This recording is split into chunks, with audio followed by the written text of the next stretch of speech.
Alex, you've got you're part of the Netflix family now. Oh, yes, that's right. Yeah. The streaming algorithm program company, Netflix giant, I work for them now.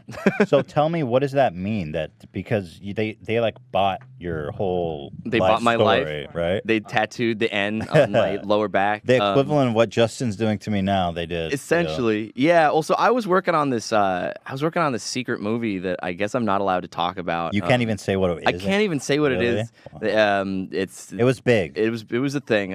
But it wasn't. How it wasn't working out up? creatively, and Netflix made me a really amazing offer to basically make anything in the world I want, which is kind of an intimidating thing. If just like a company just like plops down a bag of money on your chest and is just like, whatever you want to make it.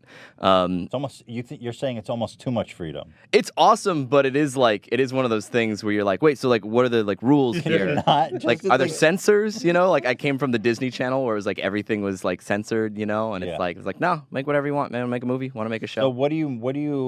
I'm working on a new top secret untitled Alex Hirsch project. Cool. That I'm very excited Is it a about. cartoon? Is it live action? Can you say anything? I can't. They probably would be fine with it, but I want to keep it a secret. You want to keep it a secret? He's very I'm secretive. very secretive. Yeah. Hirsch has always been secretive, even back in the Disney days, man. I remember on Fish Hooks, you were like hiding in your office, and I'd knock on the door, and you'd open it a crack and peek out, and I'd be like, "Hey, can I come in? I want to talk." And then you'd be like, "Hold on," close the door, turn every single Screen corkboard around, every like all man, the shit. you're right. And then Really? I walk in, and I'm like, "All right."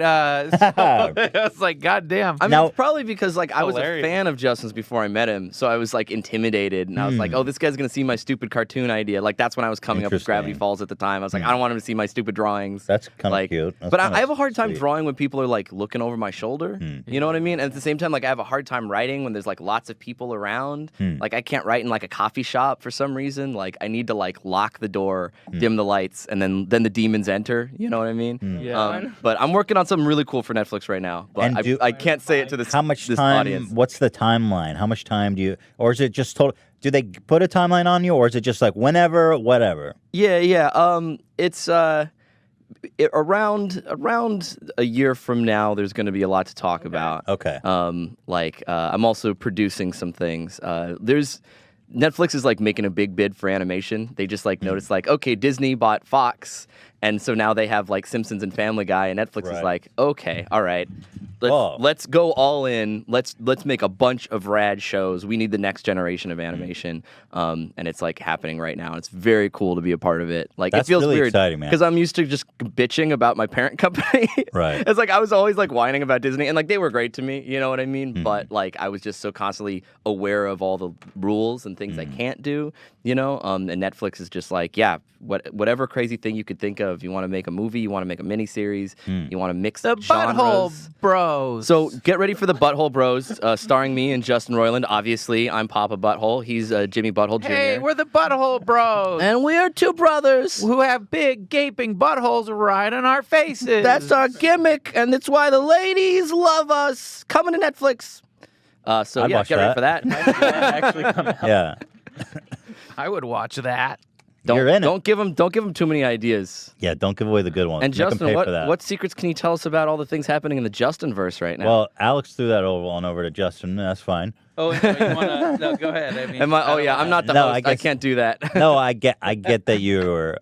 I'm fat. No, let's go over to Justin. No. I mean, like keep the. Well, it's like I can't talk about it. Yeah, I I know. wanted- That's why I was just acknowledging. I wanted you can't talk about it. I just wanted to hear more about how do you, because you said you have like no rules, so you can do anything. So still, how do you have to come up with something, right? Sure, for yeah. yourself. Well, I don't know. Everyone has like a different creative process. I guess like for me, I kind of do like my own like mental Hunger Games, where like I'm constantly coming up with like different variations. Like when I came up with Gravity Falls, I actually came up with 3 TV shows, and I pitched like 3 shows to Disney. One was about time traveling dolphins. The other 2 were terrible. It literally was. I'm not making that up. Like that was gonna be my other show if they had picked that up. But so like I just like fill a sketchbook with like lots and lots of characters and situations and stuff, and then I like kind of compete them against each other in my mind. I'm like, which one is delighting me more today? You know what I mean? And then like make a little like power bracket of my own ideas for myself, and then like show like maybe a few people like, what do you think? What do you think? And then I'm like, all right, this is the thing I want to spend a bunch of years on. So is that kind of what you've been doing? Yeah, that's what I've been doing, and I've like finally narrowed it down to some really exciting stuff. Wow. That I'm like stoked on. And Do you even come up with your own timeline, like deadlines, or do you have deadlines? it's kind of like it's like sort of the Wild West over there right now because it's brand new. You know what I mean? Crazy. But they're like very supportive. Like they have deadlines and they have like their producer structure. But within that, like they're very a la carte. Like you could be like, hey, this is a different kind of thing. I want to try something else, and maybe we put more time here. And they're so open to it. Like it's also like there's no commercials. So you can make episodes like longer. Super interesting. You don't have to think like I was so used to like, oh, if it's 2 seconds over, Disney is like you got to find those 2 Really? seconds. And And here it's also like an act break blow. You're like, you don't have to worry about act breaks. Yeah. It's Crazy. a different world, man. But it's really cool. And the executives there, do they give you notes? Because probably Disney's all up your ass with notes. Yeah, the executives basically are just like a first audience so far. Like they're really cool. They just want to see something that's funny. And like I think the traditional development model in television is networks spend a crap load of money developing like 1 or 2 projects that they like put all their hopes in, and they promote the shit out of them. And then if they're not immediately hits, they cancel them, right? And it's like that's not good for anybody. That's like putting way too much pressure on every single project. Whereas like the new kind of streaming pipeline, like the way Netflix does it, is like we're just going to empower a bunch of creators who we think have something cool, and we're going to make smaller seasons and put them all out there. And if people watch it, you get more episodes. And if people don't, we're not picking you up for a second season. But those episodes aren't going anywhere. You know, like so it's like it's almost like low risk, high reward. Yeah. You know what I mean? And They it also like. just want content. Yes, and they want like on demand. lots of basically. content and No, lots they of don't. ideas. No, I'm just kidding. It's a little scary. There's like so much shit. There's so much shit on streaming. It's weird to me making TV in an era where there's like never been more television in history, and you're like, how are people gonna notice? But I feel like good stuff is still recognized. People are donating. Alex called Disney. Yeah, I dial 1-800-DISNEY. I'm just like, hey, thank you for the television show. Bye.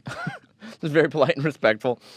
Tell me more about working for Disney, because I always hear awful things. Like, No, I mean, here's the thing. Like, trying to talk about Disney is like trying to talk about an entire country. Like, Yeah. it's such a huge company that, like, somebody be like, oh, man, you know, I was... It'd be like trying to talk about Google. It's like, well, what? Yeah, which department? But then- There's the parks, there's TV, there's movies, there's interactive. Like, I mean, for me, like, I was just working for the kids channel, and like the main problems weren't Disney's fault. They were my fault for trying to work at a kids channel, because like that's not how my brain naturally works. And it was like one of these things where they're like, oh, we're going to pick up your show. And I'm like, rad. And then I was like, oh, no, they won't let me use any of the funny parts. do you have a good example that you just- remember of where stuff you would fight Oh, them on? hell yeah. No, I mean, we, for for my rap party for Gravity Falls, I printed out a giant list of all the most bullshit SMP notes that we ever got. And we did a dramatic reading of them.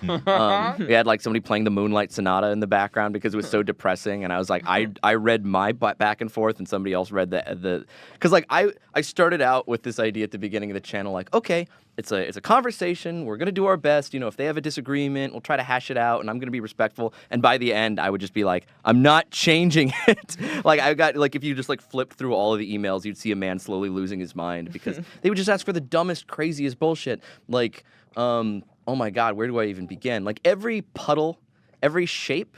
Every bush, every cloud, every puddle, they'd be like, It looks too that, phallic. that's shaped like a dick. What? Oh, really? Yeah, well, it's like if you're in S&P. When you're looking for dicks. Yeah, their job. It's like You're it's gonna like cops who find have dicks. to. It's like you have to write a ticket. You know what I mean? Like they've got a quota. They got to find these problems, even if Why they are don't they so exist. obsessed with phallic objects? That's their job. Is to like see dicks where dicks don't exist, right? So like I was Does that- constantly having to just like field these questions. They'd be like, "Is that a secret dick?" I'd be like, "No, Oh my that's god! a carrot." The keyboard. Like I constantly. can't believe they pay people to just watch for dicks all the Yeah, time. they'd find double entendres where there were no double entendres constantly. Like Imagine that. Well, we would like even. I mean, I don't know how much we should be talking about this, but like on fish hooks, it'd be like we would write something and then. Without even thinking about that it has the potential to be some way in which they'd always find and then they would take the thing and they would be like, like They dig up wait some a obscure minute, slang. and it's like they'd this- find like definition 12 on Urban Dictionary, and they'd be like, "That's an Yeah. offensive phrase." I mean, that, like, no one's ever heard that's of before. too easy of a. It would be like this Rube Goldberg machine of like how it's offensive or how it could be perceived as a dick bush. You Yeah. know what I mean? Yeah, like yeah, for yeah. lack of a better. It was pretty wild. But I will say, great place to work. A wonderful company. Oh yeah, I mean the Just company. don't tweet jokes 10 years ago. The Just company do was not great. tweet jokes 10 years ago. Whatever you do, don't get in a time machine. Do not Be tweet offensive jokes 10 exactly a years decade ago. Period. Do not do it. But, like they were rad. It was mainly just the standards department. They were just like gigantic tools, and from day to day, week to week, they would constantly change. I remember one time we had like there was some scene where it was like, oh, we're going underground, and there's some trolls. There's some like dwarves. There's some ogres or whatever, and they're like, oh, you cannot have dwarves anymore. That term is kind of offensive and outdated, and we would never Dwarf? allow What do you call 'em? allow a dwarf to be in a Disney production. And literally, as they were saying that, I was looking out my window, looking at the giant stone 7 dwarves holding up the roof of the Disney building, and I was like, these guys have completely gone off the fucking and reservation. by the way, didn't they reboot Go like ahead. the Seven Dwarfs as like a newer? Yeah, but they called it the 7D, maybe Whatever because you they like. can't say the word dwarf What do we anymore. got Oh my here? I'm not sure. And maybe they're right, but it was just like the hypocrisy of like, you guys, the roof is literally being held up by giant stone But like dwarves. when you're